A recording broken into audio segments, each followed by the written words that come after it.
And Kirsten Dunst is here. She doesn't like looking at herself. Yeah, I was like screen. kind of looking away. That's why she was turning the other way. I never look at myself, thank goodness. I'd never work again. Well, what is it you don't like? Are you a perfectionist? Do you notice every mannerism? No, it's just, I think, like, seeing clips from you being little and everything, it just is, it's weird to see that at this early in the morning. Yeah. Isn't it just? Well, you're all grown up now. Yeah, I am. And I saw your new movie, Midnight Special, yesterday, in fact. I was riveted, because when someone said to me it's a supernatural movie, I did think, am I going to like this? And from the first moment, I was glued to it. You play a mum. I do, yeah. A mom Sarah. who hasn't seen her son in 2 years. So she's kind of been living in purgatory. And Jeff Nichols, the director, I think is one of the best directors out there. He did Mud and Take Shelter, if anyone's seen those movies. He tells these stories from a very intimate, personal place. And so even though there's these other elements that are sci-fi, it feels very grounded in reality. Well, what it is all about, really, is a parent's love for their child and the sacrifices they're willing to make so that he is happy. Yeah, exactly. Yeah. Perfect. Yeah, wow, no, and you did that so well, because you know, it was heartbreaking, some of it, and yet you could tell how devastated you were, but you controlled your emotion for his sake as well. Yeah, no, that was actually a really hard scene. I remember doing a lot of takes, because there is a balance, because it is devastating, but it also is like what, you know, you have to let go and like be the...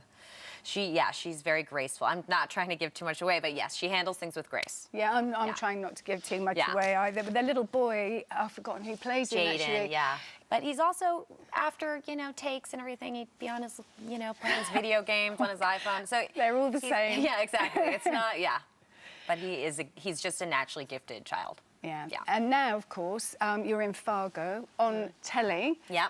And that must be a different discipline.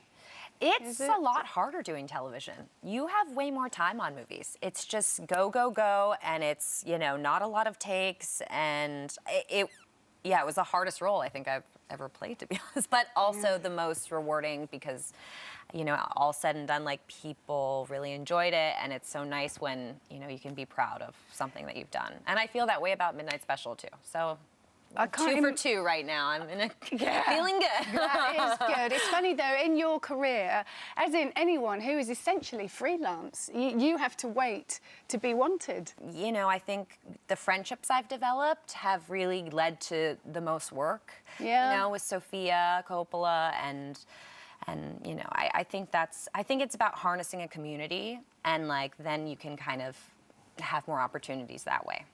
Now, I know you don't particularly want to go back, but I am going to take you back to Interview with a Vampire, which everyone says was the turning point in your career, really. That's what really got you out there. Do you have fond memories of that? I have very fond. I mean, that was my first big movie ever, obviously, and they treated me like a princess, and I still have never... Marie Antoinette, I had amazing costumes, but on this, I was treated like little queen, you know what I mean? It felt really good. How old were you? I was 11.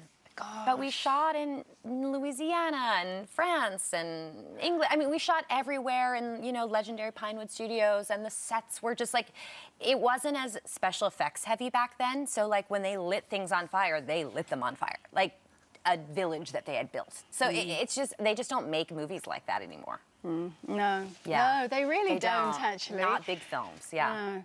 Listen, I'm so pleased to meet you, having watched you over the years. Enjoy your time in Britain. Thank you. And see you again soon, I hope. I know you don't pop in that often. I do. I have a goddaughter in England, and Good. Here a lot. Maybe see you then. Yeah.